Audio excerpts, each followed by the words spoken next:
Bonsoir à tous, bienvenue dans Nouvelle École. Salut. Salut, ce soir on accueille Léo Bijaoui, qui est réalisateur et qui est un vieux pote à moi. Donc salut Léo. Salut Antonin.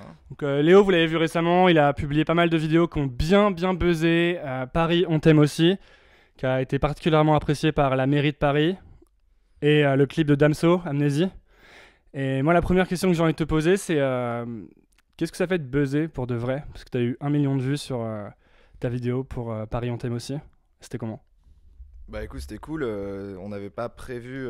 Donc la vidéo, je l'ai faite avec Max. On n'avait pas prévu que ça aille aussi vite en fait. On s'était fait des petits pronostics parce qu'on fait toujours ça en sortant une vidéo, qu'elle marche ou pas d'ailleurs.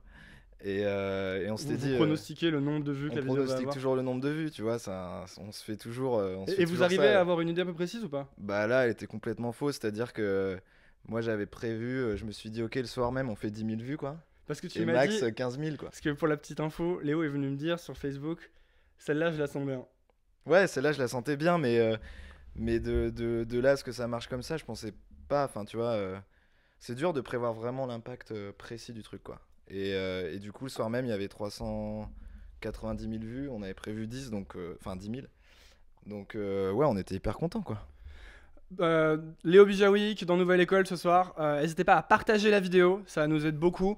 Aussi, si vous avez des questions pour lui, J'espère que j'arrive à la partager aussi, mais. si vous avez des Écoute. questions pour Léo, posez-les dans les commentaires. On va faire une petite séance de réponses aux questions à la fin. Ok, donc vous avez fait 1 million de vues et là, bam, la page Facebook commence à bien buzzer. J'ai vu que vous aviez Ouais. gagné beaucoup de likes. Et là, en fait, c'est là que tu as décidé de lancer avec Max, de lancer Max et Léo? Ou vous avez Non, déjà pas décidé du de le tout. lancer avant parce que... Bah, en fait, ça fait 2 ans qu'on fait des vidéos ensemble. Et on n'avait jamais officialisé l'entité en fait. C'est-à-dire qu'on signait un peu nos vidéos quand on les faisait ensemble, Max et Léo. Mais on n'avait pas d'existence, on n'avait pas de page ou de trucs qui nous étiquetaient vraiment à deux. Donc c'était seulement les boîtes de prod en fait, ou nos potes. Et là, on a eu le feeling avec cette vidéo, on s'est dit bon, allez, autant là. En fait, non, comment vous attends, avez eu l'idée? il y avait Vas-y. un truc bien plus pragmatique à la base. C'était que on savait qu'il fallait la poster sur Facebook parce que c'est le canal qui marche le mieux pour les vidéos depuis 1 an et demi, quoi. Pas pour des vidéos, pas pour des. Donc ça marche mieux que YouTube maintenant. Ouais, ça marche mieux que YouTube, surtout pour du contenu comme ça, qui est dans l'air du temps et qui doit circuler vite. C'est-à-dire que pour un clip, je trouve ça peut-être moins intéressant parce que t'as le réflexe YouTube encore. Mais pour du contenu comme ça qui doit rebondir vite, etc., on savait que Facebook pousse beaucoup plus facilement le partage et la lecture de ces vidéos-là. Donc finalement, pour ce qui est contextuel, c'est plus intéressant de le faire sur Facebook, Ouais. si c'est lié à l'actualité ou un Mais truc comme ça. ouais, je pense que c'est juste une question enfin, de la façon dont Facebook gère l'affichage des posts. Et on sait très bien que les vidéos Facebook, elles apparaissent tout de suite dans le feed et une vidéo YouTube, non. Donc on s'est dit, bon, ok, on maximise les chances. On fait pas cette vidéo pour mettre en avant des skills techniques de fou et tout. C'était pas le but, il y avait un petit discours derrière. Donc on voulait surtout qu'elle soit vue. C'était Et quoi le discours? Parce que la raison pour laquelle vous aviez fait la vidéo, c'est que Anne Hidalgo avait commandé une vidéo avant ça. c'est ça, ouais, bah, nous on a vu la vidéo d'Anne Hidalgo le jour où elle est sortie. Et puis le lendemain, j'ai déjeuné avec Max. Puis on s'est dit, bon, c'est pas.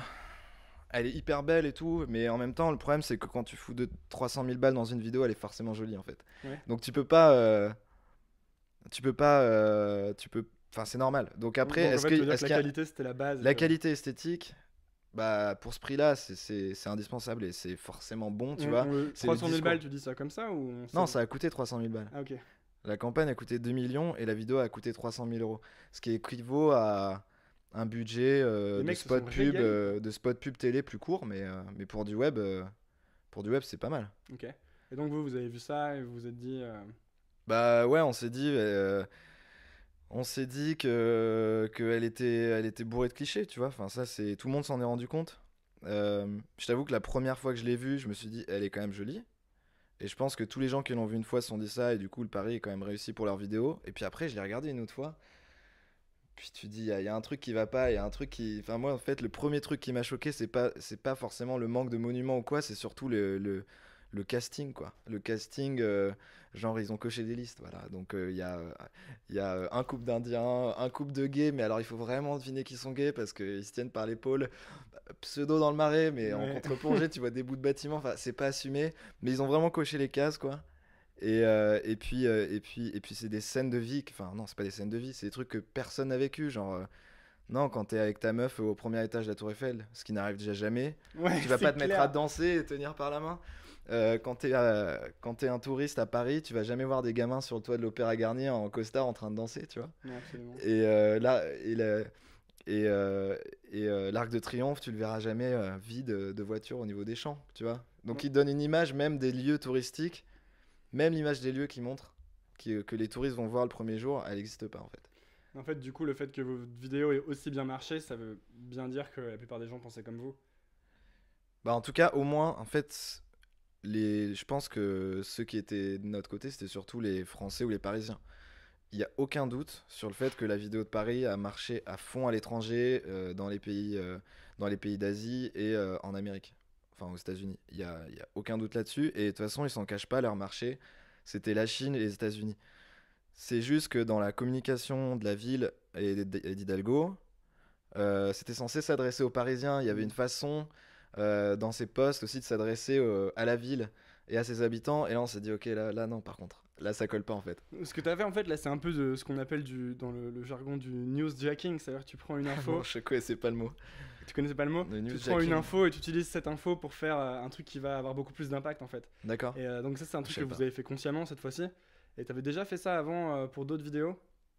Non, je Ou crois là tu pas. t'es dit là il y a une opportunité de faire un Non, truc. d'ailleurs, tu regardes toutes les vidéos qu'on a faites avec Max ou que j'ai faites.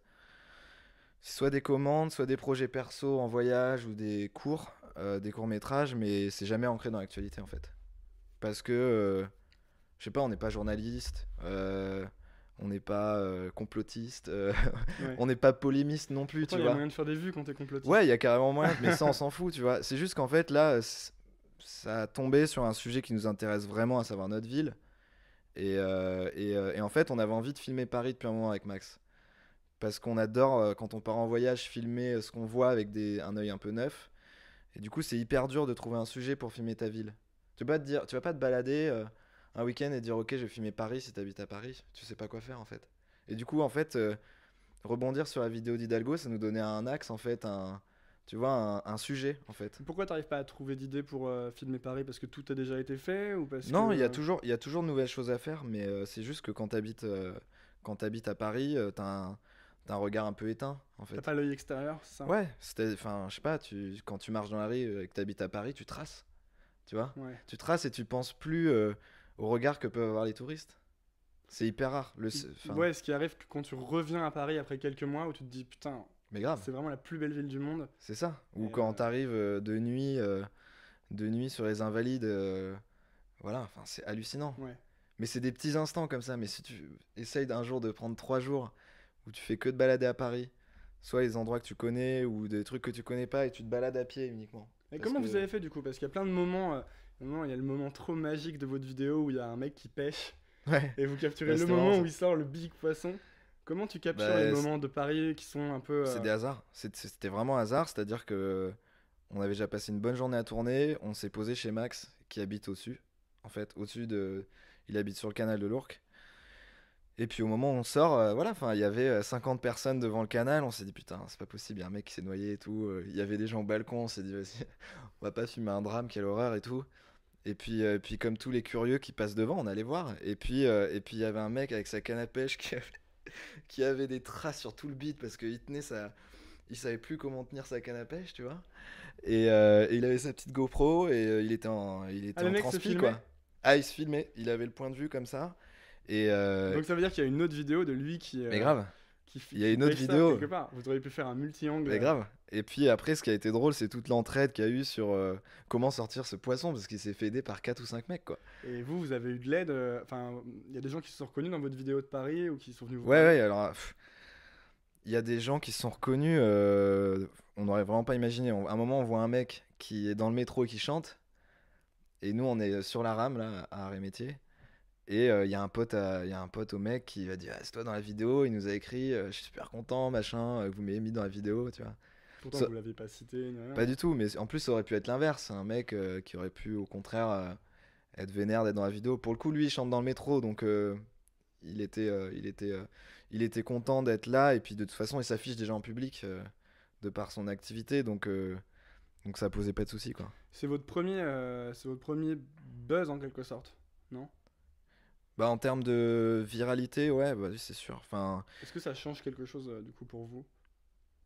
non, en fait, ça change. On a beaucoup plus d'appels pro après des clips ou des pubs qu'on a faites qui vont toucher un public justement de pro que cette vidéo-là qui a touché les gens en général.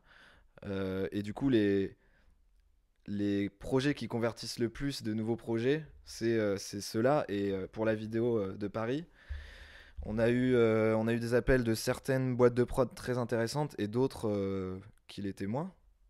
Parce que tu touches du coup un éventail hyper large. Ouais. Après, on a été contacté par la mairie par contre, et ça, du coup, c'est vrai que c'était rigolo qu'ils nous contactent parce qu'ils ont été hyper fair-play et ils voulaient nous Ouais, rencontrer. parce que vous les aviez bien bâchés quand même. Ouais, mais au final, il y avait une petite attaque et en même temps, dans le discours, tu vois, Beaucoup d'amour. le bisou à la fin, c'était vraiment pour dire on n'est pas, on n'est pas contre Hidalgo, on n'est pas, enfin, tu vois, on est bizarrement, même en effet, tu vois, on a fait les mêmes études. Je suis pas militant, moi. Enfin, tu vois, Hmm. j'ai pas fait cette vidéo pour militer, tu vois. C'était juste un petit tacle en fait, en disant les gars, vous avez occulté 90% de Paris. Pourquoi tu dis qu'on a fait les mêmes études? Bah, c'est vrai qu'on a fait les mêmes Oui, études, non, hein. c'est vrai. Pour les gens qui Faut le regardent, préciser, mais- on a fait les mêmes études, mais du coup, ouais, c'était pour dire que je savais que t'étais pas militant, c'est ça. Bah ouais. Ouais. Non, ce que je veux dire, c'est que tu sais, enfin, en gros, on a fait Sciences Po tous les deux à Grenoble. C'est des études qui sont censées, enfin, moi, je pensais en tout cas, qui étaient censées Te politiser. me politiser en Hmm. fait. Il y a beaucoup de gens qui arrivent là-bas qui sont très très politisés C'est- et qui sont très très chiants. Et plus ça va, et plus t'as les gens qui arrêtent un peu de faire chier le monde, tu vois, Après, moi, je suis pour pour les idées. les idées et les gens qui s'engagent. Voilà. Enfin, en fait, t'as plein de façons de t'engager. Moi, je me sens engagé dans les choses qui me plaisent. Mais tu C'est veux juste pas une autre t'engager façon à de travers faire. à travers la vidéo ou, Si, bah, enfin, en fait, moi, je me sens engagé dans ce que je fais. C'est-à-dire, je me donne à 200%. Et puis, d'autres personnes s'engagent pour des causes. Après, à travers la vidéo, tu peux aussi t'engager pour des causes, etc. parce que tu C'est peux faire passer beaucoup de choses à travers la vidéo. Finalement, Ouais, c'est beaucoup ça. d'émotions, c'est un super. C'est ça, ouais. Il y a carrément 1 milliard de trucs à faire. C'est ce qu'on a essayé de faire avec un documentaire il y a 2 3 ans avec des collègues de Sciences Po. Quand est-ce que t'as commencé Quand est-ce que tout ça a commencé? Ou est-ce que si tu devais dire, Ouais. si tu devais tracer vraiment le moment qui a fait que toute ta vie de maintenant réalisateur a commencé, c'était quand? Vraiment, le premier moment, je sais Ouais, pas le si. tout premier moment, le premier truc. Le premier truc que j'ai fait, c'était des gifs sur les Skyblogs. Ah ouais, Non, ça, c'est vraiment les prémices. t'avais un bjw.skyblog.com. Ouais, coolbig.skyrock.com. Coolbig, Mais vous allez. pouvez taper, il n'existe plus. Je suis très déçu d'ailleurs, parce qu'en fait, j'aurais bien aimé le revoir. Ouais, tous ces trucs-là, on les a supprimés parce qu'on avait honte. Et maintenant, mais en fait, maintenant, je mais mec, ça regrette. serait de l'or. Ce serait génial. Ça serait de l'or. Je me filmais en train de faire du vélo et de me casser la gueule et je les mettais en loop comme ça et je les mettais à l'envers. Enfin bref, c'était nul, mais Donc tu vois, tu te filmais toi en train de faire du vélo, ouais, tout seul. ouais. Ok. Parce que je m'ennuyais vachement en fait quand j'étais petit. J'habitais au fin fond de la campagne, mec, et quand t'es Ah au bah, fin fond de la campagne, si parle-moi. t'as un ordinateur et un petit appareil photo et un trépied pourri, Et toi encore, t'avais un ordinateur. ouais, c'est vrai que ça c'était déjà pas mal. J'avais Photoshop Ah ouais. CS. Ouais, j'avais acheté un bouquin quand j'étais au collège. Donc ça a commencé avec. Donc t'as commencé à Non, faire en des gifs vrai- et t'as acheté un bouquin. Ouais, ouais, ouais. Parce qu'en fait, à l'époque, c'est drôle comme ça revient maintenant les gifs, mais à l'époque, sur les Skyblogs, il n'y avait pas YouTube. On pouvait pas mettre YouTube. Oui, donc le Le seul seul moyen moyen de de faire mettre des des vidéos, c'était de mettre des gifs, c'est mec. ça. Et donc, du coup, c'était le seul trick que j'avais trouvé. Et Ton blog avait beaucoup de likes, enfin de likes, ça existait même pas les likes, putain. mec, si, c'était pas les likes, C'était des c'était coms. Fallait c'était lâcher les des coms. commentaires et les visites, mec. Ouais, Et il y avait des gars de C'est vrai. mon collège, mec, ils avaient des dizaines de milliers de visites. Ah ouais. Ouais, grave. Mais ils postaient rien d'exceptionnel, tu vois. Mais à l'époque, je sais pas comment ça se faisait tout ça. Non, en vrai, le truc qui a vraiment lancé, c'est pas ça, hein. C'est c'est le BDE, quoi. Le BDE de Bah Sciences ouais. Po Grenoble. C'est le BDE. Donc c'est là que je t'ai rencontré en fait.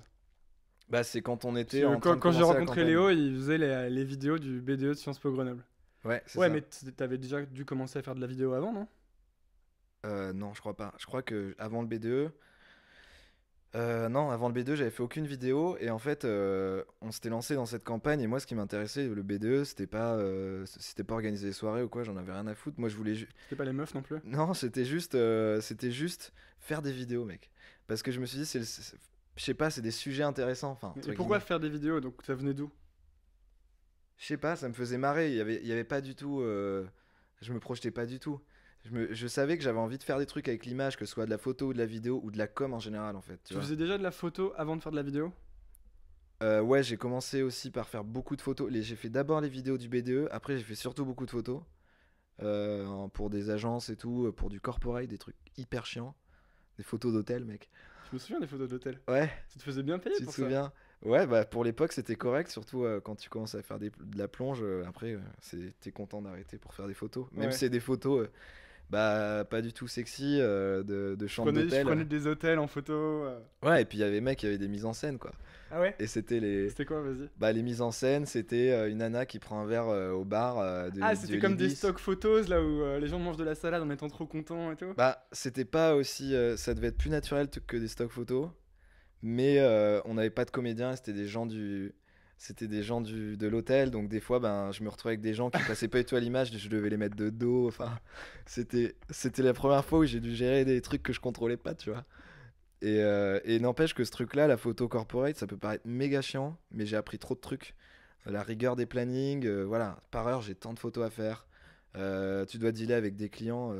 La première fois que je me suis retrouvé dans un hôtel, le boss de Novotel de Grenoble pour moi, mais c'était Bill Gates. C'était Donald Trump. Bah avant j'avais pris que mes photos, mes potes en photo, enfin tu vois. Et du coup, ouais, Donald Trump, avec un petit accent quand même, mais du coup, ça me paraissait énorme d'être un prestataire Ouais. d'un patron Donc t'étais d'hôtel. déjà freelance en fait à l'époque. Ouais, j'avais commencé juste avant, je sais pas comment ils m'ont trouvé les mecs. D'ailleurs, je leur ai demandé un jour. Comment vous m'avez trouvé? Bah ouais, bah au début tu le demandes pas parce que Ils tu t'ont dis dit j'ai passé Léo, pour un loser. on savait. Ils m'ont On a dit, parié sur toi. ils m'ont dit un truc parce que l'agence est à Paris et ils recrutent des gens en région, tu vois. Et la meuf, elle me dit bah écoute, on a fait du sourcing, ce qui m'a vachement aidé, tu vois, dans ma quête. Je sais pas comment ils m'ont trouvé. Ils ont genre tapé photographe Grenoble sur Google Je et. sais pas, mec. Peut-être, mais je suis même pas sûr que si tu tapais ça à l'époque, il y avait mon nom en fait. Et du coup, ces vidéos, ces photos, pardon, d'hôtel, ça t'a appris la rigueur, etc. Et ensuite, t'as commencé à bosser sur les vidéos avec le BDE. Et Ouais. c'est là que tu t'es vraiment fait les pattes Bah en fait, le truc qui était cool avec les vidéos du B2E, surtout à l'époque, parce que maintenant Sciences Po, on le sait, ça a changé. Enfin, en tout cas, le nôtre, c'est un peu plus rigide et tout au niveau de ce qu'on a le droit de faire au B2E. depuis les bizutages. Ouais, notamment. Depuis que t'as filmé les bizutages. Non, j'ai pas Non. filmé les bizutages, mais c'est cette année-là où il y en a eu, ouais, Mm. effectivement. Et du coup, c'est vrai que ça c'était problématique. Qu'est-ce que je disais? Euh, j'ai perdu mon fil. Tu Tu me parlais du demandais. BDE et des vidéos. Ouais.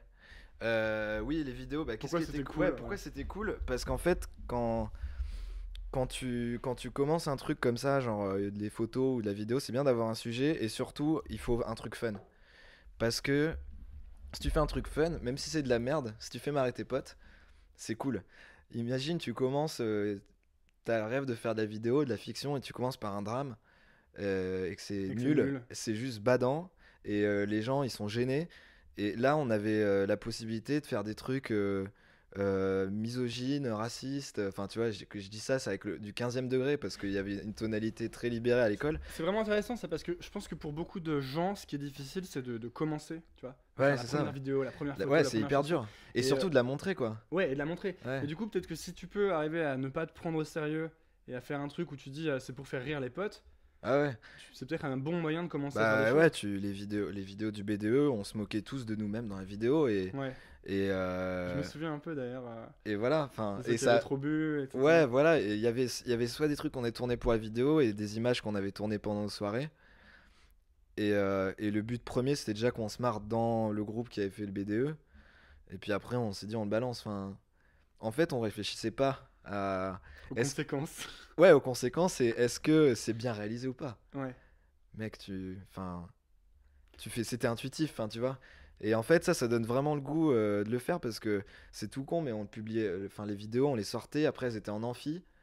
Et t'as toute ta promo qui regarde le truc. Tu te dis, putain, en fait, c'est ultra puissant comme média. Donc c'était important déjà d'avoir une audience de savoir qu'il Bah allait y ouais. avoir une audience pour la vidéo. Parce Bah que ouais, quand tu c'est faisais ça. tes vidéos de toi sur ton vélo, on remarque qu'il y avait déjà l'audience du Skyblog. Ouais, j'avais Mais- au moins 3-4 potes qui regardaient, je pense. Ouais. Parce que par exemple, si moi je voulais devenir bon en vidéo et commencer, peut-être que c'est compliqué si je me confronte pas à une audience régulièrement. Ouais, ouais, peut-être. Mais là, en fait, c'est vraiment des circonstances particulières parce que vu qu'on était en compétition avec une autre équipe, il fallait faire le truc le plus trash, le truc le plus. On s'engageait pas en tant que personne, vraiment, quand on faisait la vidéo, c'était un délire de groupe, enfin, tu vois. Mais en tout cas, c'est juste que ça te permet de commencer euh, avec du 10e degré et tu prends pas trop de risques, enfin, je veux dire. Mais en fait, même si ta vidéo elle est pourrie, c'est pas très grave, quoi. Ouais. T'es juste là pour faire le con, donc Et c'est. après, tu prends la confiance progressivement. Ouais, après tu fais d'autres trucs. Par exemple, les vidéos des B2 enfin, j'avais fait celle du B2 de l'année d'après. Et là, j'avais écrit un petit scénario, j'avais essayé tenté des petites techniques que j'avais jamais essayé. C'était celle où à la fin il arrivait dans l'amphi Bah ouais, et ça mais arrivait c'était en gaulerie synchro avec ça. la vidéo et tout le monde faisait J'étais Ouah. en méga stress pour ce truc-là. Ah ouais. Bah ouais, parce qu'il fait. Mais imagine, en fait, le concept de la vidéo, c'était on voit tous les membres du B2 se préparer, genre pour la campagne. Et à un moment, t'as le président, Luc, qui court comme un ouf dans le couloir. Et au moment, donc on voit sur l'écran, on voit sa tronche. Et au moment où il ouvre la porte de l'amphi, il arrive vraiment dans l'amphi. Ouais. Mais Ouais, c'était ouf. Je me souviens, j'étais dans l'amphi, c'était ouf. si c'est décalé et qu'il arrive avant ou après, Ouais. à une seconde près, ta vidéo est pourrie, tu vois. C'est clair. Ton effet, il marche pas du tout. Pour le coup, c'est cool, on était content, on l'a eu, mais en fait, faut juste se marrer au début. C'est, euh, c'est juste que ouais, commencer avec des cours, avec des courts métrages ou des trucs vraiment construits. Je sais pas, enfin, en tout cas, moi, j'aurais jamais commencé comme ça. Et à l'époque, tu lisais même pas de bouquins de vidéos, t'allais pas sur des sites de vidéos. Non, à l'époque, non, pas du tout. J'avais regardé sur les sites comment peut-être utiliser un logiciel, je sais pas. Donc en fait, c'est vraiment la pratique et commencer à Ah faire ouais, des ouais. vidéos, faire des vidéos, faire des vidéos. En fait, en photo, c'est pareil, mec. Le plus. Un des trucs fondamentaux que les gens oublient tout le temps, enfin très souvent, et qui fait souvent la diff entre deux bonnes photos, c'est tout le processus de post-production. C'est comment tu traites les couleurs, les contrastes, euh, tout ça. Et, euh, et ça, y a pas de mystère, mec. Il faut traiter des dizaines de milliers de photos. Et ton œil, il se forge, mais c'est hyper fin, l'évolution du truc. Et c'est hyper long.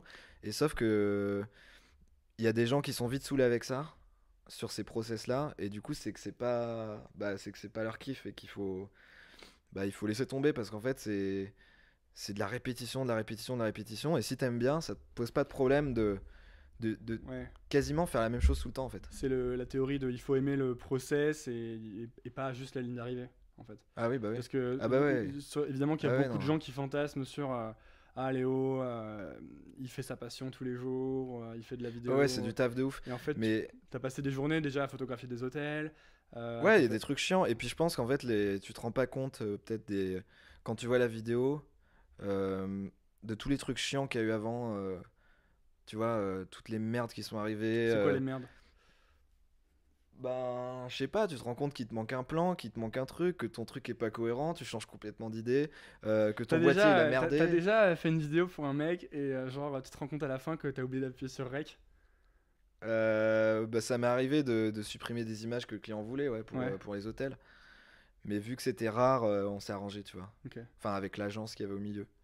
Mais non, mais ce qu'on n'imagine pas, c'est il faut faire quand même beaucoup de recherches sur Internet. J'ai pas fait beaucoup de recherches sur comment écrire un film ou quoi, j'y connais rien. Plus pour utiliser les boîtiers, quels sont les meilleurs réglages. J'adore la technique en fait. Et Mais c'est ça, vrai c'est un que truc que t'avais déjà au départ. Dès le je départ, l'ai t'as commencé à je l'ai plonger dans la je technique. l'ai cultivé, mais avant d'aimer la photo et tout, j'étais un gros geek sur ordi, pas en termes de jeux vidéo et tout. Mais j'ai toujours été intéressé par les logiciels, le fonctionnement des trucs.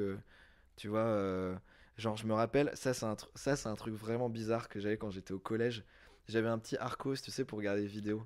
Ah, t'étais ce genre de mec. Ouais, j'étais le genre de Oh mec là super là, chiant à la putain. récré qui avait des épisodes Ah ouais. de trucs, tu vois. Tu l'avais dans ta poche là, t'avais Ouais, ta le truc, grosse poche le là. énorme, là, le 502, mec. Et je sais pas pourquoi.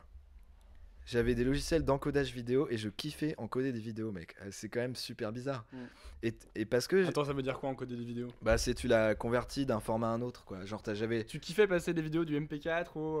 bah je sais pas, genre j'aimais bien c'est chelou brancher sur la télé Très mon chelou. truc Ouais. parce que je pouvais enregistrer la télé avec, c'était magique quand même.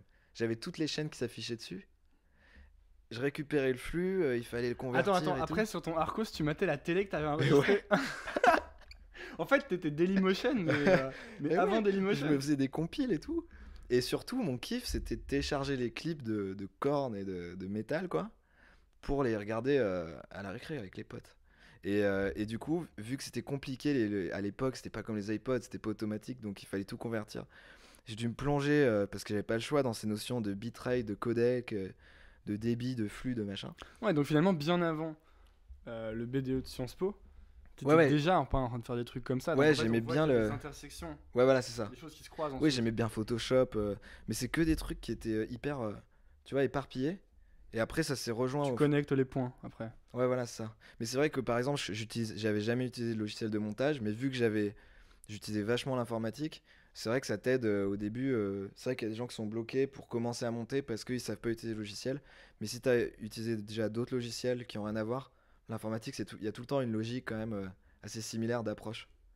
Soit tu regardes, tu mets tes parents devant un ordi, ils comprennent pas parce qu'ils ont pas intégré assez tôt les schémas de fonctionnement d'un logiciel. Ouais, mon grand-père, c'est un Mec, enfer. juste les principes de Copier-coller, je menu. lui ai écrit copier-coller sur un carnet. Ah ouais. Et à chaque fois qu'il veut faire un copier-coller, il prend la page et il fait copier, clic droit, coller, clic gauche. Mais ouais, mais. Pardon, mon grand-père, si jamais tu regardes. Mais du coup, ce que tu nous dis, c'est qu'en fait, t'es obligé d'aimer même ces trucs chiants. Enfin, même ces petits trucs qui, en fait, pour toi, sont pas chiants. Pour moi, c'est pas chiant, ouais. Mais c'est vrai que c'est Mais un si frein beau. si ces trucs-là, tu les aimes pas et que t'aimes juste le moment où tu sors la vidéo et tout le monde la voit, en fait, tu peux pas y arriver. T'as des logiciels qui sont de plus en plus simples maintenant. Mais en fait, si tu veux arriver à un résultat quand même satisfaisant, il faut aller sur des logiciels. Enfin, c'est pas non plus dingue, tu vois, c'est Premiere, Final Cut, mais ça demande du temps. Et si t'y arrives pas, faut quand même se dire que t'as tout sur internet, quoi. Parce que c'est vrai, au début, quand j'avais rencontré les premières prods ou les premières agences, ils me disaient comment t'as commencé vu que t'as pas fait d'école. Je leur dis, mais le YouTube. Et C'est plus facile, tu ils penses, trouvaient ça maintenant ouf. qu'avant? Mais ouais, mais ils trouvaient ça ouf. J'aurais dit, j'ai appris sur YouTube, par exemple, je sais pas, les réglages d'un appareil photo. Tu matais des vidéos YouTube de comment faire les réglages. Il y a un milliard de tutos. Mais c'est pareil, en fait, il faut vraiment avoir une curiosité à 2000% sur le sujet pour bien se former sur Internet. Toi, tu as dû le voir avec le code.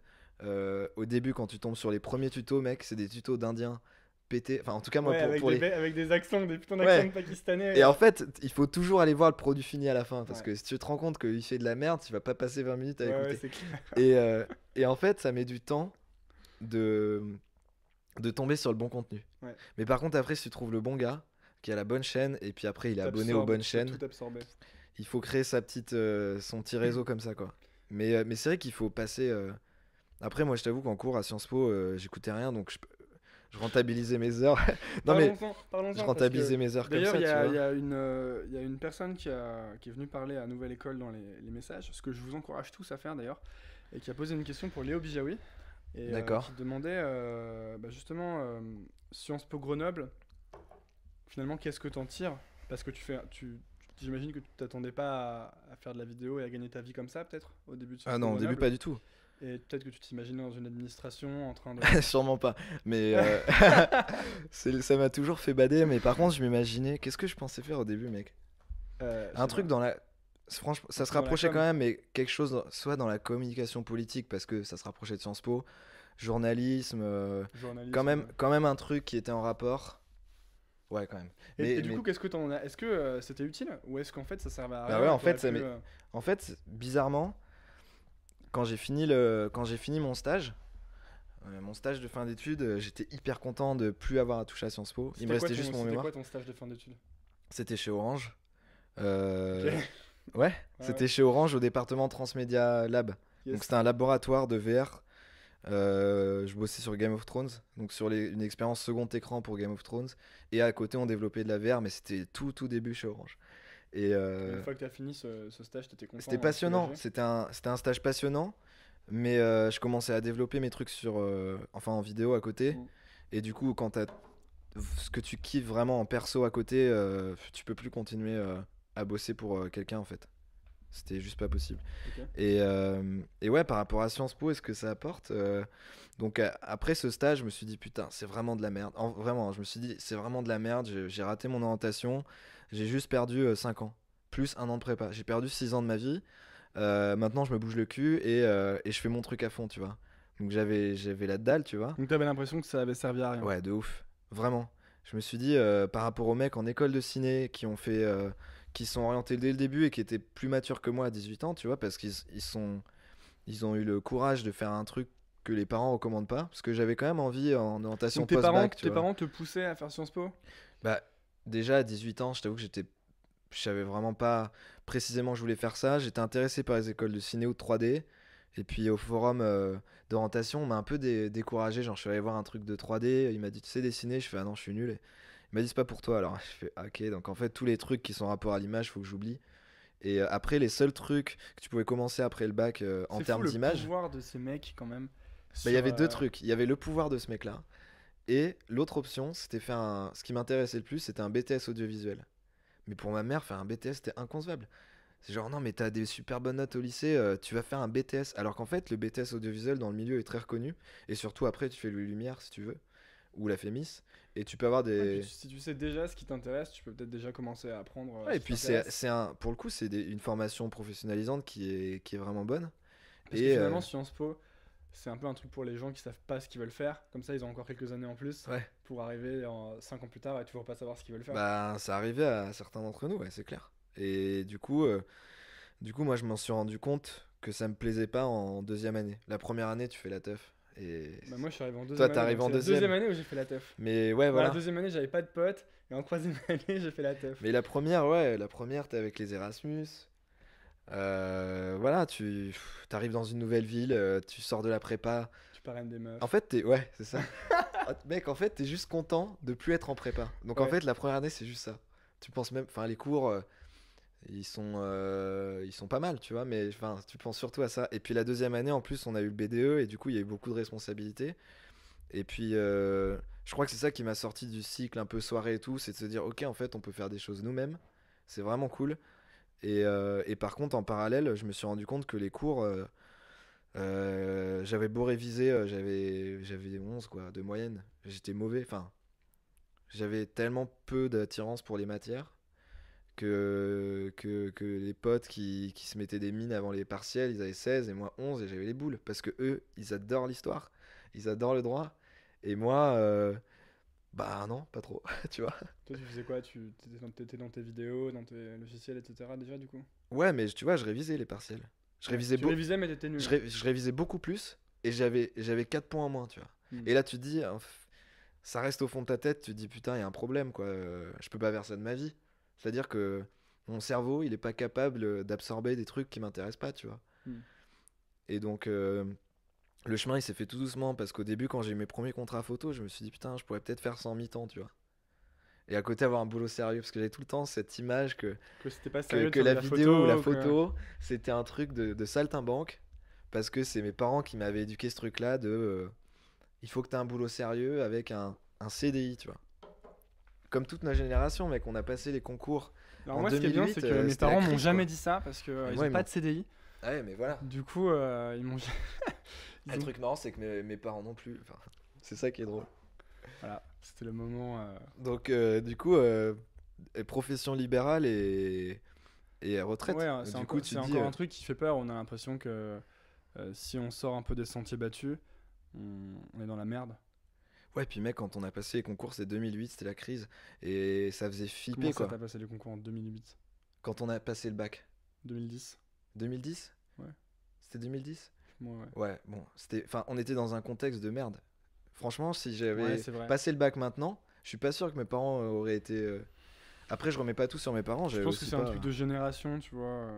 On est bien. Ouais, j'allais dire, on est bien moins flippé maintenant, les jeunes et tout, mais je suis pas sûr. C'est juste que nous, on grandit et tout, mais peut-être que les jeunes de 18-20 ans, ils sont pareils. Mais Je sais pas. justement, alors comment ça s'est fait, toi, ce saut de la vie normale au freelance indépendant qui essaie, qui Du coup, en fait, tu manges que ce que tu chasses finalement maintenant. C'est marrant de dire ça comme ça. Ouais, et donc tu es vraiment devenu indépendant, tu es en freelance, maintenant tu as un peu de monter ta boîte avec Maxime. On monte pas de boîte, on reste free. Ouais, mais Enfin, vous avez un nom une d'agence, entité, quoi. ouais. Une entité. Comment ça s'est fait à quel moment tu as décidé que bam, c'était le moment de. Bah déjà il y a eu l'étape, faire un statut. C'est la première étape importante, faire un statut freelance. C'était D'accord. en deuxième Ok, année. le statut Mais auto-entrepreneur. ouais, statut auto-entrepreneur. Une asso qui voulait filmer Qui une est hyper performance. facile à faire en fait, Mais et qui ouais, est vraiment une bonne chose pour le c'est coup. ça pour le coup. Franchement, ça prend 15 minutes quoi. Et tu peux bosser. Ne pas oublier la demande d'ACRE, sinon, Ultra important les sinon gars. tu payes 25%. Tu payes. Ça, tu payes quoi, 5 ou 10? Sinon tu payes 5 pendant 5%. ou 3%. Moi j'ai oublié, du coup j'ai payé 25% direct Bah ouais. sur toutes mes. C'est ça. Et donc, ouais, une asso qui m'a demandé une facture. Ouais, je savais pas ce que c'était une facture. Enfin, je savais pas comment on faisait, je me suis renseigné. T'as tapé template, facture sur Google. Bah après, mon père, avant, il était expert comptable, donc il m'a aidé. Il C'était connaissait. au moins, on a bourriné, on l'a fait direct. Et puis après, il y a eu cette agence de photo corporate qui m'a appelé. Donc eux, c'était sur facture aussi. Et puis après, comment s'est fait la transition? Déjà, tous mes stages de deuxième année, quatrième et cinquième année à l'école, je les ai tous orientés audiovisuel. Premier stage, c'était dans une boîte de prod et de pub de Julien Rigolo, qui est un ancien de Sciences Po, Grenoble, qui est sorti l'année de notre naissance de Sciences Po et qui a fondé sa boîte de prod. Il est sorti en 91 en fait. D'accord. Et du coup, j'ai fait mon premier stage chez lui. Là, j'ai découvert vraiment comment on bossait, non pas en freelance tout seul, mais avec des vraies équipes de production. Tu penses que c'est important d'apprendre d'abord comment on bosse dans les vraies boîtes avant de se lancer en indé, ou en fait, Non, on non, s'en fout? Non, c'est hyper bien de bosser tout seul parce que, enfin, je pense, quand tu commences tout seul et que tu as ta petite caméra, tu fais tout.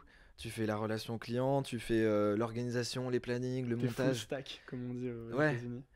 Et maintenant, ils ont donné un nom aux gens qui font ça. Faudra que je te le retrouve. Mais en gros, c'est un peu homme à tout faire quand tu fais de la vidéo. Et c'est les gens qui ont acheté leur matos, qui ont leur station de montage. Ah, mais c'est nouvelle école. Ouais, on va dire c'est un peu ça, c'est un peu nouvelle école. Ah, parce que là, il n'y a pas plus MacGyver que le setup qu'on a là. C'est vrai. Parce que Léo m'a aidé C'est vrai que à là, mettre, c'est MacGyver. on s'est fait un truc un peu bloqué avec, avec j'avoue. le canapé et tout. Enfin bon. Euh, Ouais, donc c'est vachement bien en fait de commencer tout seul. C'est bien de commencer tout seul parce qu'au moins, t'as une conscience de comment tu fais une vidéo de A à Z. Et tu sais en quoi c'est galère de prendre le son, la lumière, ta caméra. Quelque le chose que montage. t'aurais pas si t'étais juste. Tu taffes et t'es spécialisé sur la lumière. Bah, Et en après, fait, tu quand rentres t'es dans ça. en fait, quand t'es en école de ciné, par exemple, ou enfin en école de ciné, par exemple, pendant tes études, tu vas faire plusieurs cours et tu vas faire la lumière sur le cours de ton pote. Après, tu vas faire le son sur un autre, et puis tu vas apprendre les différents métiers. Mais c'est d'après ce que je sais et ce que j'ai entendu, même si j'en ai pas fait, tu vois, c'est pas en discutant avec des gens, c'est que c'est ultra ponctuel et t'es quand même moins, je pense que t'es quand même moins, tu ressens moins la charge de travail quand tu dois tout faire, tu vois. Et je pense que c'est pas mal de galérer en fait un peu au début, tu vois. Hmm. Et tu kiffes. Parce qu'au début, quand tu fais ta première vidéo, mec, tu gagnes 50-100 balles, t'es content, quoi. T'es content, mais tu l'as fait tout seul et surtout, tu t'arrives à te lancer. Ce qu'on disait au début, tu Tu vois. gagnes de confiance en toi aussi. Ouais. Ah oui, il y a un autre truc que j'ai oublié, c'est que les premiers. Donc il y a eu le BDE.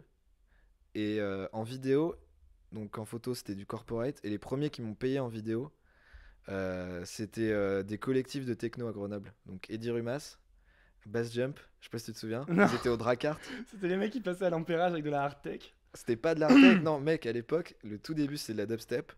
Après, il y a Oh, la eu dubstep, il y a eu putain, de c'est la fini, la UK dubstep. House. Ouais, c'est fini, mais mec, à l'époque, c'était ouf. C'était le feu. Ouais. C'était le feu. Et Même Orelsan, il a mis de la dubstep sur son album. bah ouais, non, mais c'était partout, tu vois. Et donc, je sais pas, toutes les semaines ou toutes les 2 semaines, je faisais des reports de soirée. Et ça, c'était cool. Et je sais plus combien je t'ai payé, mec. C'était 100 balles, 100 balles. Mais pour moi, c'était génial. Parce qu'en fait, tu l'aurais fait gratuitement. Bah, je leur ai fait une fois gratuitement d'ailleurs. Ils avaient besoin de voir ce que ça donnerait sur un truc à eux. Je leur ai dit, ok, je le fais une fois gratos, si ça vous plaît, ben les prochaines, vous me filez un billet, tu vois. Mais est-ce que la clé, c'est pas de trouver, c'est pour tous les gens qui cherchent un peu ce qu'ils voudraient faire en fait dans la vie, c'est pas de trouver ce truc que tu ferais gratuitement sans qu'on te paye, quoi. Parce que toi, finalement, tu Ah, ferais mais de la vidéo. ce qui est clair, c'est qu'il faut kiffer et le faire sans être payé, Hmm. en premier. Non, mais après, il faut essayer d'être payé. Non, mais Aussi. je veux dire, faut que tu aies du plaisir à le faire, de base. C'est-à-dire Et que... le plaisir, il doit être là dès le début. C'est pas un plaisir que tu travailles forcément. Par exemple, moi, Non, si je je me pense mets, pas. si je me mets à faire de la vidéo, Enfin, pas là, en tout cas, dans cette branche-là, je sais pas, peut-être pour les trucs plus techniques, Hmm. genre, tu vois, le code ou les trucs, au début, ça doit être hyper dur. tu vois, t'arrêtes pas de parler du code comme Parce si que j'étais- parce que c'est un truc qui me... Le code, c'est comme un si truc qui j'étais me un semble... bête de codeur en Non, mais plus. parce que c'est l'exemple que j'ai devant moi, mais c'est un truc qui me semble tellement abstrait. C'est-à-dire Ouais. que tu prends une photo, à la fin, t'as un visage, tu vois, Ouais. sur la photo. Tu fais des lignes de code, mec. Au début, j'ai essayé, hein, j'ai fait des templates de MySpace pour mon groupe de métal à l'époque, En HTML. en HTML et en CSS. Et ben, au début, mec, c'est une bouillie de pixels, gros. Stop. Ton groupe de métal. Bah ouais, Attends. bah oui. Tu faisais du métal, tu faisais quoi? Je faisais de la guitare. Ok. Je faisais la guitare rythmique dans un groupe de death metal d'influence suédoise. Ah ouais, d'accord. Ouais, gros. Le vrai, Qui est toujours en formation, que vous pouvez aller voir sur internet. Quel Qui est le nom? s'appelle AESMA. Comment? ASMA? AESMAH. Il y a une page Facebook. Si vous pouvez aller voir ça tout de vous- suite, on va vous le me partager sur retrouvez- Nouvelle École. Vous me retrouverez plus sur la page parce que c'était au début du groupe et on répétait dans la salle du lycée au-dessus de la cafette. Donc en de fait, Saran-Mangal. t'étais déjà dans tous les trucs, même hors de la photo et de la vidéo, c'était aussi des trucs créatifs, la musique. Ouais, la musique, c'était. Ouais, c'était. Et puis pareil, tu vois, par exemple, je me rends compte maintenant que tu me le dis, mais ce qui me faisait kiffer dans le fait d'avoir un groupe, c'était de faire un logo. C'était de faire les photos, parce que j'avais fait les photos du groupe. Et avec le boîtier de mon beau-père. Alors que moi, Et- j'avais un groupe et je détestais ça, putain, j'étais nul. J'avais fait pareil, mon site en HTML, Ouais. c'était une cata, j'avais réussi à faire quoi, un fond noir avec marqué le nom du groupe. Mais moi, je Euh, trouvais ça. Ouais, c'est vrai que c'était putain de chiant. Surtout les C'était trop templates, dur. là. Ouais. Mais en tout cas, ouais, pour revenir à l'idée de est-ce qu'il faut avoir du plaisir au début sans. Bah ouais, si t'es pas payé, mec. Moi, j'aimais bien filmer des gens et regarder dans l'écran et voir des visages ou des paysages. Je trouvais ça cool. Donc, Enfin, je trouve toujours ça cool. première piste, peut-être pour si on se demande qu'est-ce qu'on peut faire ou si on fait un taf qu'on n'aime pas ou qu'on n'est pas dans les bonnes études ou qu'on juste on sait pas ce qu'on veut faire. Première piste, c'est qu'est-ce qu'on fait pour le plaisir. Ouais. Et essayer d'explorer un maximum toutes ces pistes, Ouais, des carrément. choses qu'on fait, qu'on aime. Et... Qu'est-ce qu'on est capable de faire pendant des heures sans que ça te coûte de l'énergie, mais sans que ça te coûte, je sais pas, moralement, tu vois. Les activités où tu t'oublies et C'est tu te ça. réveilles et il est 18h et en fait t'as passé la journée ça. à faire. T'es capable de passer 4 heures à rechercher une info sur internet qu'un autre mec, s'il te voyait faire, il te dirait putain, mais t'en as pas marre. Et toi, ces Ça, c'est activités vraiment- chez toi, c'est quoi? C'est De quoi? toi, ces activités chez toi, c'est lesquelles du coup? De trucs comme ça? Ouais. Bah, je sais pas, par exemple, à un moment, il y avait un photographe dont j'aimais bien le boulot et je me demandais comment il avait fait tel type de photo en contre-jour. Comment on fait pour avoir un contre-jour et le visage bien exposé, tu vois? Comment on fait alors? Et ben, j'ai recherché partout sur les sites et tout, pendant des heures et tout. Je regardais plein de photos qui avaient été faites comme ça. Puis après, je me suis rendu compte, avec un article d'un mec et avec des tests, qu'il fallait juste surexposer l'image. Et puis surtout, plus être en automatique, parce qu'au début, je comprenais rien au réglage. Mais j'ai le nez qui me gratte, c'est horrible. Et Ouais. bref, c'est un exemple de merde, mais en tout cas, quand t'es pas passé par l'école et que tu cherches une info sur internet et que tu la trouves, tu la retiens à vie, quoi. Ça, c'est vraiment le truc. Et c'est marrant parce que ce que tu dis, ça me fait penser à. On part dans tous les sens. Hein. On part complètement On dans part tous les dans sens. tous les sens. Hein. Non, non, mais c'est intéressant parce que là, on parle d'apprentissage, ça me fait penser à. Tu sais, on parle de la manière d'apprendre les choses là. Ouais. Et en fait, à l'école 42, tu vois ce que c'est l'école 42? Ouais, celle de Niel. Et là. ben, ils font la manière dont ils apprennent les choses aux élèves, c'est ils ont aucun cours, aucun prof. Je trouve ça et- trop cool. Et les élèves, ils doivent juste aller chercher sur Google en fait. Tu vois, c'est Ouais, genre, ouais, ils ont ouais. des exos et en fait, ils vont aller Bah, taper. surtout que ils sont formés pour faire des trucs en rapport avec l'informatique. Oui. Non, parce que enfin, je ferais peut-être pas le recommander pour tout non plus, tu vois. Mais c'est vrai que pour tous les trucs qui touchent à l'image, si t'as vraiment la niaque, mais tu pourrais te former tout seul. Alors après, être tout seul chez toi serait un peu chiant. Donc c'est. Du coup, les études de cinéma, les études de photo, c'est pas nécessaire pour ensuite, si on veut. c'est Par ju- exemple, parce que genre, prenons cet exemple-là. Disons que moi, je veuille faire comme toi. Je veux devenir réalisateur. je veux faire des vidéos, je veux faire des clips, je veux faire des pubs. C'est dur de répondre commence comment? c'est dur de répondre parce que si j'avais eu l'opportunité, par exemple, si je m'étais dit j'arrête l'école, j'arrête Sciences Po en deuxième année et je tente Lumière ou la Fémis, j'aurais été refait de faire cette école parce que j'avais déjà passé 2 ans dans une école dont les cours m'intéressaient pas. Et du coup, tu sais vraiment ce qui t'intéresse pas et tu sais ce qui t'intéresse. Et là, t'arrives dans l'école que t'as vraiment choisi. Et là, tu taffes, tu cravaches. Tu vois, t'es plus dans ta bulle un peu, genre, je sais pas ce que je vais faire. Donc, si j'avais pu et si je m'étais donné les moyens de le faire, j'aurais été hyper content. Après, t'as plein d'autres. C'est des métiers où t'as plein d'autres moyens d'y accéder. Donc tu recommandes quoi aux apprentis vidéastes je sais Bah, pas tout si- dépend leur âge. C'est-à-dire que Disons, imaginons, si tu sors du lycée, si t'as 18 ans, ouais, tu viens de finir le lycée. si t'as 18 ans, si Tu t'as dirais quoi en fait à toi à 18 ans en fait?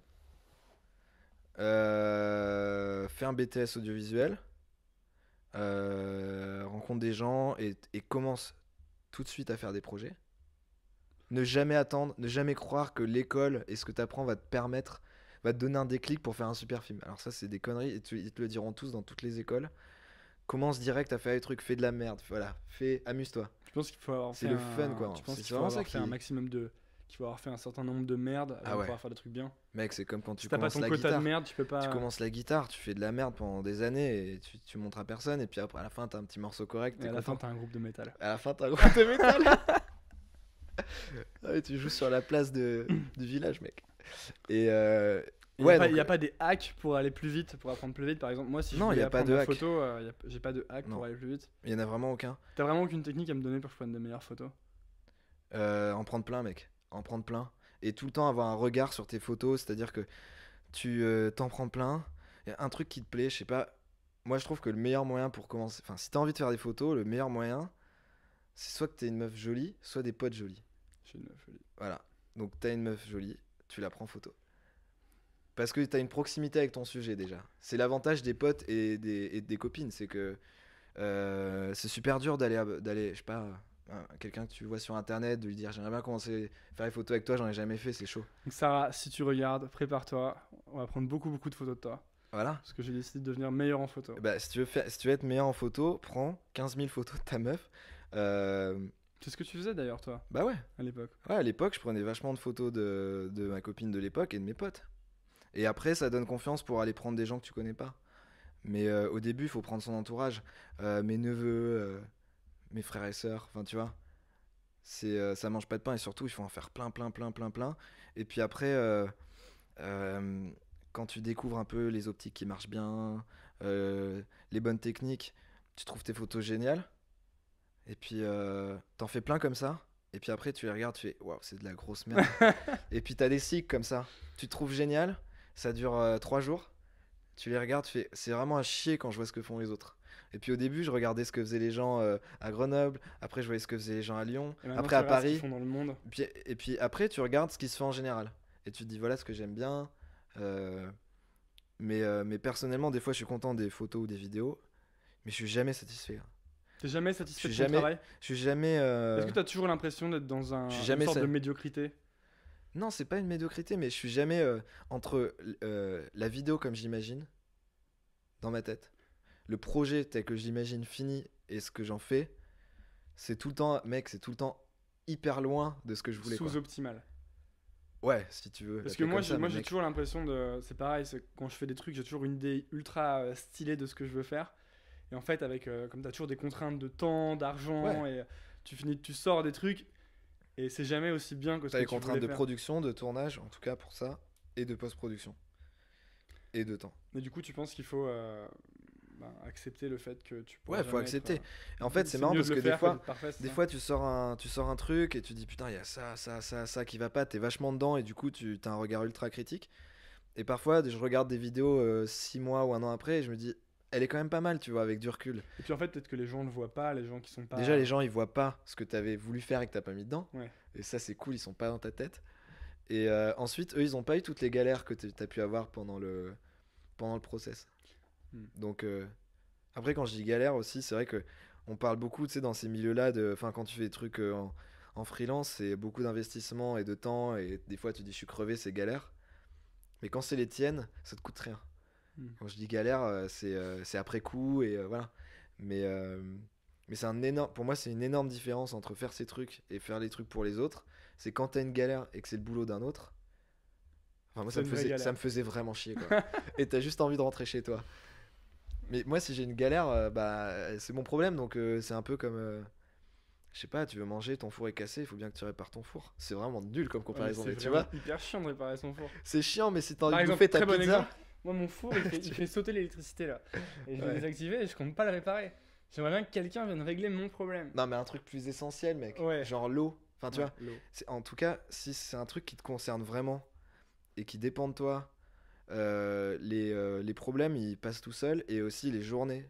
Euh, Quand tu bosses pour toi, bah, des fois je commence à, je sais pas, à 8h, il est 22, mais je m'en suis pas rendu compte en fait. Tu penses que Et les pour gens moi, c'est devraient la plus différence. bosser pour eux, enfin, on devrait plus tenter des trucs en Je sais indé. pas, parce qu'en fait, je me pose cette question des fois, je me demande si c'est possible déjà pour tous les métiers et toutes les fonctions. Toute cette question de uberiser, machin, le travail. C'est cool si tu fais un truc qui te passionne, mais uberiser, je sais pas, l'administration ou des trucs, des boulots où t'as beaucoup de tâches rébarbatives, eh ben, c'est un enfer, tu vois. Parce que Donc, ça va sûrement être juste automatisé par un ordinateur quelque ben part. ouais, je pense que c'est hyper dangereux. Donc, si t'as un truc qui te fait kiffer, c'est super cool de pouvoir le gérer tout seul. Et toi, tu dirais que ce qui est le plus important dans ce que tu fais, c'est la technique ou c'est les idées?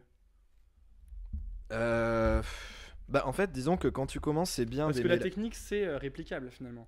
C'est vrai, mais c'est quand tu commences tout seul, justement, c'est bien d'aimer la technique. Parce que du coup, tu as des atouts que les autres n'ont pas. Si les gens aiment juste l'idée et qu'ils n'ont pas la technique, ils vont avoir un rendu final qui va être moins bien que le tien. Donc quand tu commences, c'est quand même pas mal de s'intéresser à ça. Parce qu'il y a beaucoup de gens, c'est vrai, qui aiment pas la technique et qui ont un peu la flemme. Moi, c'était pas une question de flemme ou de motif, c'est juste j'aimais bien la technique, donc ça me posait pas problème d'apprendre ça. Mais quand tu commences tout seul, c'est bien. Euh, Donc voilà. Après, si tu es en école de ciné, par exemple, tu vas moins avoir eu besoin de pousser la technique dans chaque domaine, puisque après, les rôles sont très définis sur les tournages. Tu rentres tout de suite dans un fonctionnement hiérarchisé où chacun a son poste. Donc t'as pas eu besoin de toucher à tout et de creuser un peu la technique. Comment tu fais toi pour avoir des idées? T'as un process ou t'as une routine ou juste t'as des idées parce que tu fais beaucoup de projets?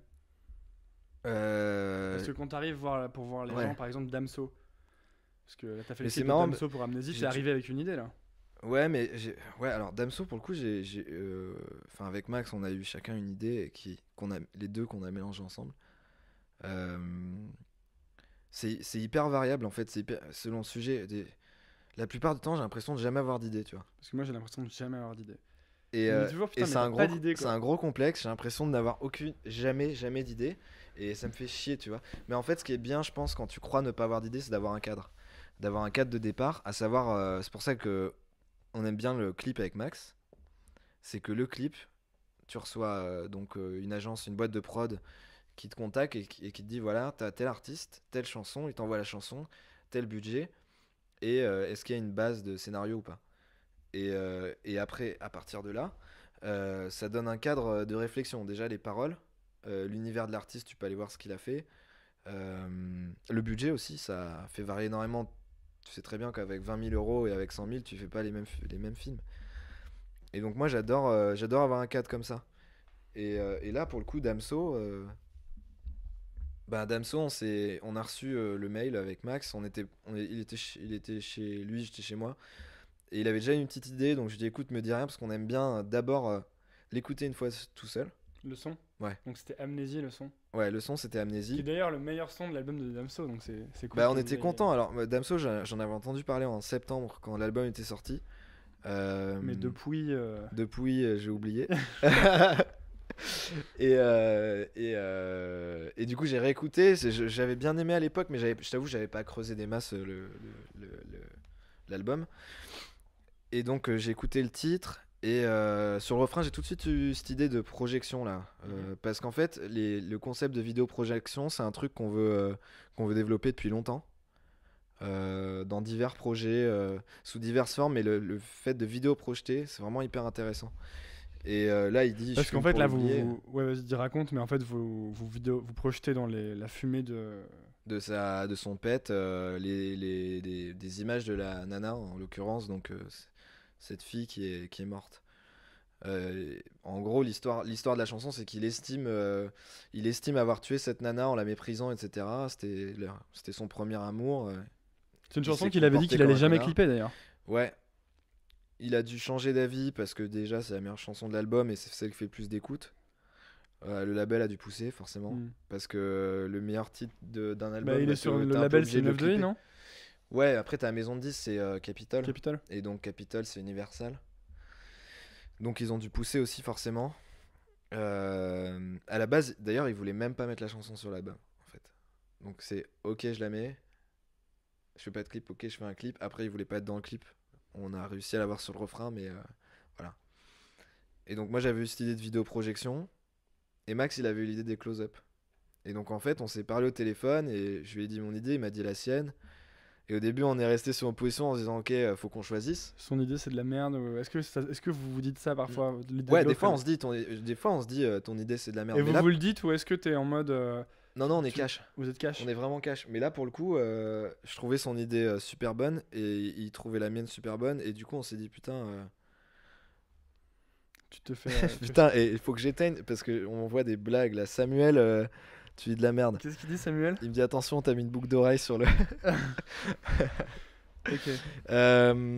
Ouais, donc je trouvais la scène bonne et vice versa. Et en fait, au début, on a passé une journée en se disant laquelle on va choisir. Et au final, on s'est rendu compte que les deux idées se mélangeaient super bien. Et du coup, on a écrit une note d'intention à deux. C'est le document que tu envoies au label. Où on mélangeait nos deux idées, la mienne pour le refrain, la sienne pour le couplet. Et ça faisait bien écho. Et toi, du coup, maintenant, t'as vécu les deux et c'est mieux d'être en équipe, tu préfères? En fait, ça dépend des projets en fait. Moi, ce que j'aime bien avec le duo avec Max, c'est que quand on doit écrire et qu'on doit vraiment avoir un rebond d'idées, Il y a une sorte de ping-pong ouais, qui s'installe. le ping-pong à deux, c'est vraiment hyper intéressant. En général, C'est vrai que le ping-pong, c'est quand même mieux à deux. bah ouais, c'est ça, tout seul, c'est un peu chiant, quoi. Du coup, en général, quand on a un job à faire ou un projet, on se retrouve chez l'un ou chez l'autre. On en discute, tu vois, autour d'un verre, et puis après, on le sent très vite s'il y a une idée que ce soit l'un ou l'autre, ou alors qu'elle se soit construite progressivement dans la discussion. Et après, on part de cette idée-là. Et puis ça évolue comme ça. Mais du coup, c'est vrai qu'on bosse plus en duo sur les trucs où il y a de la créa. Voilà. Ouais. Et qu'est-ce que t'aimerais donc maintenant que vous avez fait Amnésie de Damso, c'est vrai que ça faisait un moment que tu me disais que tu voulais faire de la musique et surtout du rap. Bah parce Tu que penses qu'il y a de ouais, nouvelles choses à faire en clip de rap notamment? ouais, carrément. Qu'est-ce que t'aimerais En vraiment fait, faire comme projet? en fait, le rap, ce qui me plaît, c'est pas parce que c'est du rap ou que c'est que pour moi, c'est un terrain super intéressant pour le clip parce qu'il y a du texte. Alors pas tout le temps, mais ça peut être un terrain d'expression hyper intéressant. Quand tu dis pas tout le temps, tu penses à quel rappeur? Ben, je te ferai jamais un clip de Jul, mec, parce que Je pensais à déjà, Jules je aussi, serais je crois. incapable de comprendre la moindre ligne. Donc, enfin, tu vois, Ouais. et il se démerde très bien tout seul avec ce clip-là. Donc voilà. Mais par Sur contre, le je trouve cross-volet. ouais, sur le cross-volley, voilà, Ok. ça suffit comme ça. Par Euh, contre, un petit clip de Booba. ouais, alors pas tout, tu vois, mais en tout cas, le rap, c'est une musique qui a la force d'être hyper imagée et où tu peux partir loin. Et surtout, c'est un style qui est hyper enclavé, enfin, tu vois, dans des codes Hmm. super vieux auxquels on croit plus du tout. Enfin, tu vois, là, je sais pas si tu connais Tu veux dire Hamza. les vidéos Vixen, les filles qui dansent avec Bah le ouais, PLR et tout. tu vois Hamza en Belgique. Bah, ça me dit quelque chose. Hamza, c'est un petit rebeu qui Ouais, fait genre tu m'as envoyé. Ouais. 1m50, qui a l'air d'avoir 12 piges et qui arrive dans une villa de luxe en Lamborghini avec des vixens, comme tu dis, tu vois, qui dansent autour de lui et il fait genre c'est un thug et ses pieds, il est assis sur le lit et ses pieds ils touchent pas le sol. Et tu vois, et ça c'est des trucs, tu dis, Oui, les tu m'as gars, envoyé cette vidéo. Et toi, qu'est-ce que tu ferais? Qu'est-ce que tu ferais alors? Si par exemple demain, bah on va si, prendre si mon on... exemple préféré. Si par exemple demain, Booba vient te voir et te dit Léo, clip DKR, qui apparemment, dont apparemment le clip sort bientôt, encore Ouais, fait par Chris Macari. ouais, encore une fois. Qu'est-ce que tu changerais? Je dis pas qu'est-ce que tu fais parce que c'est débile comme question, mais qu'est-ce que tu changerais? Je sais pas comme ça parce que par exemple Damso c'est le premier qu'on a fait mais il y a quand même enfin il y a quand même une histoire, elle est déconstruite mais ça se base sur des choses qu'on peut exprimer facilement. Booba, il fait quand même beaucoup de punchlines. Mm. Et c'est pour ça aussi que les clips de Chris Macari marchent bien, c'est que c'est juste de la joute visuelle. Enfin, il y a rien dedans. Enfin, je veux dire, il y a rien. Il y a pas de. Il prend un décor ou deux ou trois, Il n'y a pas de des effets. storyline qui va C'est durer. ça. Il fait des mouvements de caméra. Sauf dans Jimmy. Ouais, mais Jimmy, c'est pas Chris Macari. Mm. Donc, du coup, ça, c'est totalement un autre style. Et aussi, Jimmy, c'est une chanson hyper différente. Il y a une histoire. C'est un gamin qui arrive du Sénégal, je crois. Je crois. Mm. C'est un Et peu, qui arrive en c'est un peu France. le meilleur clip pour la moins bonne chanson. Ouais, c'est ça le truc. Et du coup, c'est vrai que ça me ferait kiffer de faire un clip pour Booba. Et en même temps, ça serait un méga défi de se dire, ok, on va avoir la prétention à renouveler un peu tu vois, l'imagerie et tout. Non, et puis là, c'est vraiment la cour des grands, quoi. Enfin, déjà, Damso, c'est déjà bien la cour des grands. Hein, mais, Bah ouais, après, c'est un rappeur qui est très jeune et tout. Booba, le mec, il est là depuis, je sais pas, 20 piges ou. C'est quand même pas pareil. c'est quoi ton projet de rêve, là? Qu'est-ce que t'aimerais vraiment, vraiment faire le plus? Hmm. Bah écoute, là, ça serait de faire de la fiction, mais c'est pas pour le moment. Genre, ton projet de rêve, c'est de faire un film, par exemple? Un film Ouais, en ça fiction. serait de faire un film. C'est un peu ça ton but long terme? Ouais, c'est faire de la fiction. Un Un truc qui truc genre mélange. Un truc qui. américain ou un truc à la française, du style Non, attends-moi sur le quai de la gare à 23h le non, mardi? justement, un truc qui mélange différents genres, etc. Enfin, tu vois, j'adore la comédie, j'adore le drame. Alors, si je te dis que je vais faire une tragicomédie, c'est super nul parce que t'en as plein. Mais en fait, pour l'instant. C'est pas parce qu'il y a beaucoup de fois la même chose que c'est nul Non, de non, le non, faire c'est encore sûr. mieux. Mais mais il y a des trucs que j'aime beaucoup chez les Américains, c'est le travail de l'image et en général que je trouve quand même très bon et le jeu aussi qui est assez Ouais, différent. ils jouent très bien. Notamment, même les gamins, on voit juste Stranger Ouais, Things, les gamins jouent les hyper gamins bien. sont dingues. Euh, Mais en France, on a les choristes, tu me diras. non, et en France, on arrive quand même à bien creuser des sujets, quoi, tu vois. On arrive à faire des trucs vraiment cool. Et puis, enfin, moi, après, si je faisais de la fiction, j'aimerais bien être coréen, tu vois. Genre, pour moi, Coréen, le cinéma coréen. te faire un bon old boy. Ouais, pour moi, le cinéma coréen le cinéma coréen, il est parfait en fait. Il est parfait. Ou alors le film, voilà. Pourquoi il est Non, je te parfait? donne. Non, allez. Il est parfait parce que tu regardes Old Boy, la musique est incroyable, l'écriture est incroyable, chaque plan, tu le regardes, il a un sens. Les acteurs, ils sont exceptionnels. Tu verras jamais un mec comme ça en Qu'est-ce France. qui fait du mauvais cinéma? Tu te dis là, chaque plan a un sens. C'est quoi les premiers signes du fait qu'un truc a un navet? Parce que moi, j'en parlais récemment. En France, J'en parlais avec ma mec. copine récemment, je disais, dans les mauvais films, les gens sont toujours obligés d'expliquer la scène avec du dialogue. Ouais, De dire, par c'est exemple, ça. tu vois que le train est en retard, le type va dire, oh là là, le train est en retard. Ouais, c'est Alors ça. qu'en Non, fait, dans les mais bons films, t'as l'impression que c'est suggéré, tu vois. bah, c'est ça, déjà la force de suggestion, parce que t'es quand même dans un média où t'as de l'image et du son, enfin, pas que la parole, et du geste et tout ça. Du coup, il y a quand même plein de choses que tu peux enlever du texte, déjà de base. Sinon, tu fais de la radio ou tu fais. Parce que par exemple, si tu regardes Dragon Ball Z à l'époque, vraiment, ils expliquent chaque scène, tu vois. Ils Ouais. expliquent, oh là là, là, je suis en train de régénérer mon Ouais, mais c'est énergie. presque devenu un style. Ouais, Je veux dire, c'est comme, ouais, comme dans les séries un peu bas de gamme, tu vois. ouais. Mais ouais, c'est vrai, c'est la force de suggestion. Et puis après, c'est le jeu, quoi. Tu vois, des films français, maintenant de plus en plus, mais il y a des films que j'arrête au bout de 5 minutes parce que je vois qu'ils sont mal dirigés, que ça Ouais. sonne faux, tu vois, De qui t'aimes bien le taf en France? en France. En réalisateur, Hmm. ben, c'est pas un mystère, mais Audiard, enfin, tu vois, je trouve qu'il fait du super bon taf. Euh, après moi, j'aime beaucoup les Québécois. Villeneuve, Denis Villeneuve, je trouve ça vraiment magnifique ce qu'il fait. Euh, J'ai pas vu. Asghar Farhadi en Iran, tu sens vraiment aussi que c'est pas des films français ou américains. Enfin, tu sens une patte spécifique. C'est des films très psychologiques, très profonds.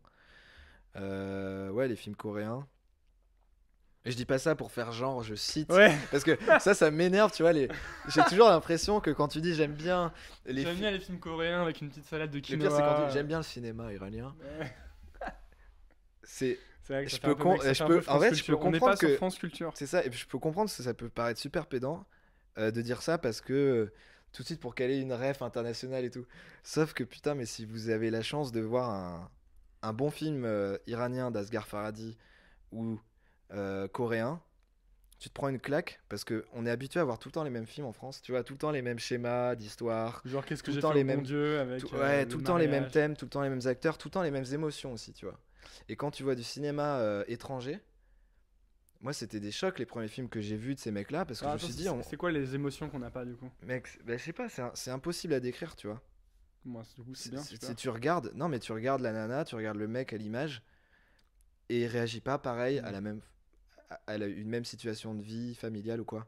Et puis ils ont pas les mêmes enjeux, tu vois, les mêmes enjeux amoureux, sociaux, politiques, Mm. etc. Et tu te dis putain là je vis une vraie expérience, tu vois. Je découvre des nouvelles personnes, des nouvelles façons de vivre, etc. Et c'est pour ça que souvent je me sens plus enrichi en sortant d'un film étranger que français. Tu Même vas le beaucoup. cinéma belge par exemple, Genre Dick ça, Snake? bah, Dick Nex en fait partie, ils ont un humour génial, Ouais. qui peut ne pas plaire d'ailleurs, parce que parfois il est trop absurde, mais même dans les drames, euh, c'est même bon Baiser de Bruges, tu vois, c'est un super film. Mais T'as deux, trois films pour les gens qui nous écoutent, si tu devais donner un ou deux ou trois films pour justement un peu éclater notre vision du cinéma ou changer un peu puisque tu dis on voit toujours les mêmes choses. euh, bah déjà, il y a déjà Old Boy. Old Boy, le film Old Boy, coréen. après, il y a plein de gens qui l'ont C'est vu, vrai que tu Old vois. Boy c'est vraiment génial. C'est pas une nouveauté, mais si vous l'avez pas vu, il faut absolument le voir, vraiment tout de suite. Il faut être un peu en forme pour le voir, je trouve. Ouais. Et puis faut pas le regarder quand t'es en bad parce que C'est pas le lendemain de la grosse stuff quoi. c'est pas, tu regardes pas ça un lendemain de cuite, tu vois. Sinon tu regardes, je sais pas, Bridget Jones ou une connerie avec ta meuf, mais non. Et puis après dans les films, alors un film par exemple exceptionnel espagnol, ça s'appelle Después de Lucia. Alors ça, je connais. À chaque fois, je rencontre personne qui l'a vu. Il est passé aux oubliettes, c'est une merveille, c'est sûr. Ça parle d'une fille qui arrive dans un lycée et qui se fait, qui subit du harcèlement en fait. Et c'est un film hyper simple, c'est une esthétique de docu, pourtant c'est pas ce que j'aime d'habitude. Et là, t'as quasiment un cadre par scène. Dans le cinéma, t'as les chants contre chants, tu vois, ça te permet de récupérer des moments qui marchent pas trop bien en montage. Et là, la grande force du truc, c'est que t'as une scène, une image. Et tout se passe à l'intérieur. Un peu comme dans 12 hommes en colère. Ouais, un peu comme ça, ouais. Ouais. Et du coup, C'est fort. j'en suis pas rendu compte au premier visionnage, par exemple. Mais après, quand en le regardant, je me dis, putain, c'est marrant, peut-être il y a que 15 cadres dans le film. Mais dans un film américain, il y en a 2000, tu vois. Mad Max, il y a 2500 cadres. Ça veut pas dire qu'il est pas bon, hein. Mais c'est juste que c'est des approches différentes. Donc c'est vrai que c'est bien de voir des choses qui se font ailleurs parce que, je sais pas, ils ont pas les mêmes approches. C'est pas juste le cinéma, et pas les mêmes approches des émotions, de la vie. Et c'est vraiment ça que j'aime bien. Et du coup, c'est ça, moi, peut-être qui me passionne le plus au cinéma, c'est vrai. Même s'il y a des très bons films français. Mais je pense que à l'inverse, par exemple, les Iraniens, les Coréens ou quoi adorent regarder les films français, tu vois. Ouais. Amélie, Ouais, ça a eu ouais, marché ou ouais, ou d'autres, tu vois, les films de la nouvelle vague, ouais. tout le monde bande devant, tu vois. Ouais. Toi, en fait, t'as un peu la vie de rêve maintenant. Tu fais ce que t'aimes Bah, et je sais pas si c'est la vie de rêve, dans le sens où, je sais pas, la vie de rêve, pour moi, je le définis comme une vie que tout le monde voudra avoir, tu vois. Je pense que ouais. plein de gens qui auraient ma vie n'aimeraient pas du tout. Faut pas se leurrer, t'as l'incertitude de pas être payé, de pas gagner d'argent, d'avoir un client, je sais pas, qui te paye plus, c'est arrivé, ça te met dans la merde. T'as des journées en dents de scie. Je peux avoir des semaines incroyables et ultra excitantes. Et puis après, le problème, c'est quand t'es habitué à un tel niveau de stimulation, si t'as une journée ou ne serait-ce qu'une demi-journée où tu fais rien, t'es en bad quoi. T'as l'impression que sa vie c'est de la merde. Ouais, t'as l'impression que ta vie c'est de la merde, que personne veut bosser avec toi et tout, tu vois. Et donc, ça, c'est vrai que c'est peut-être moins évident à voir quand t'es habitué à des schémas plus classiques de travail. Mais en même temps, ça vaut trop le coup. C'est quoi ton plus gros problème actuellement dans la vie? Mon plus gros problème, bah déjà en fait, l'écueil que tu peux avoir bah là cette année ça commence à vraiment beaucoup marcher, j'ai beaucoup de demandes et j'ai fait plein de projets perso que j'ai tourné par exemple cet été aux États-Unis où j'ai une liste d'idées en fait que je voudrais développer, écrire des cours ou des docus. Et quand tu te fais prendre par le travail, les commandes, la pub et des trucs comme ça, tu repousses toujours au lendemain. C'est pas grave, je l'écrirai le mois prochain. Et puis le mois prochain, t'es plein. Et puis ça peut durer comme ça des mois. Et en fait, ce qui est hyper important, c'est d'arriver toujours à dropper des projets perso au milieu des commandes. Pour toujours donner une nouvelle touche à ton identité et tout. Parce que entre... Rester en phase avec le... Ouais, et puis entre le projet perso que t'as sorti il y a 1 an et toutes les pubs que t'as faites, qui aussi t'ont influencé dans ce que t'aimes bien et tout, et ce que t'as vu entre temps, c'est important de donner une nouvelle facette de ce qui est vraiment toi, tu vois. Parce qu'à la base, les premiers contrats pubs que j'ai eu, c'était grâce à des projets que j'ai eu perso, tu vois. Et donc, si donc je là, veux... ton challenge en ce moment, c'est d'essayer d'arriver à c'est continuer dégager... à montrer qui t'es et ce que t'as envie de faire. Ouais, bah en fait, le challenge, c'est surtout de refuser, c'est de refuser... Du boulot. Pardon, de refuser des jobs, en fait. Et c'est plusieurs trucs, c'est refuser... C'est un peu comme les... Ça se rapproche du beurre. Tu parles à des mecs du beurre, ils disent ouais, j'ai commencé comme ça et j'ai jamais réussi à m'arrêter, tu vois. Quand t'as ta voiture, les mecs conduisent 12 heures. Parce que tu sais que t'as un nouveau client qui arrive et tout. Bah là, c'est pareil, tu sais pas quand t'arrêter. Et puis, t'as un nouveau client, c'est une nouvelle stimulation, c'est un nouveau projet. Si c'est une nouvelle boîte de prod, t'as aussi envie de travailler avec elle pour créer un lien. Et sauf qu'à un moment, il faudra mettre un stop et se dire ok, donc ce mois-ci, par exemple, je vais pas faire entrer de cash et je vais faire mon projet. Et ça, c'est difficile à faire. Bah, c'est difficile à faire parce que c'est pas trop le problème du cash. Parce que par exemple, après, si les projets marchent bien, tu peux mettre de côté. Tu peux lisser, ouais. Ouais, tu lisses carrément. En fait, il y a des mois où je touche rien parce que je suis que en prépa. Et quand t'es en prépa, t'es pas payé parce que t'es payé que les jours de tournage. Et puis après, j'enchaîne un mois où je tourne. Donc en fait, après, les mois d'après, je peux ne pas être payé entre guillemets. Ça se lisse. C'est juste accepter un moment de refuser les sollicitations. Sauf que quand t'es dans une démarche de freelance comme ça. Bah surtout quand t'as commencé, au départ, il fallait aller les chercher ces sollicitations. Il fallait les chercher, tu vois. C'est dur de maintenant les refuser parce que tu te dis toujours ça peut s'arrêter du jour au lendemain. Bah c'est ça, et du coup, après, si tu te dis ok, là je fais un petit break ou quoi, il faut arriver à doser le temps que tu vas prendre pour tes projets. Et puis il faut s'assurer après que tes clients ils vont revenir, tu vois. Est-ce que tu lis des bouquins ? Non. Alors très bien, parce que Nouvelle École a une nouvelle activité, c'est-à-dire que maintenant on offre des bouquins aux invités. Wow. Alors attention, putain, mais le mec. Sois prêt. Ah putain, vas-y. Je passe par-dessus le canapé. Vas-y, je t'en prie. Hop. Et je t'offre un Becherel. The Filmmaker Handbook. Trop bien. Qui est une espèce d'énorme manuel technique sur tout ce qui est lié au fait de faire des films. Merci gros. Je pense que c'est un peu la Bible. Alors là en fait tu peux pas le prendre tout de suite parce que d'abord je te le dédicace. Oh le mec. Et ouais. D'accord. Tu mets genre Nouvelle École. Je te mets de la part de Nouvelle École pour Léo Bijawi. Cool. Et tu peux le mettre sur ton étagère. Et quand tu fais le film de Booba, déjà tu m'appelles. Tu m'invites sur le tournage. Bah oui. Et quand tu fais un long métrage, tu diras que c'est grâce à Antonin Archer et à Nouvelle École qui t'ont filé je te mettrai dans les crédits. Trop cool. Ouais. Merci beaucoup. Merci Léo d'être venu. Là je tombe sur les codecs là. On est tombé dessus. Merci beaucoup Léo d'être venu dans Nouvelle École. Tous ceux qui ont regardé, merci beaucoup. N'hésitez pas à partager, à poser vos questions, on y répondra. Léo, vous pouvez le retrouver sur Léo Bijawi, sur Max et Léo. C'est quoi Léo Bijawi? C'est sur mon site. Ah non, sur ma page. Ah oui. Ou ton site. Vous pouvez le retrouver sur Léo Bijawi.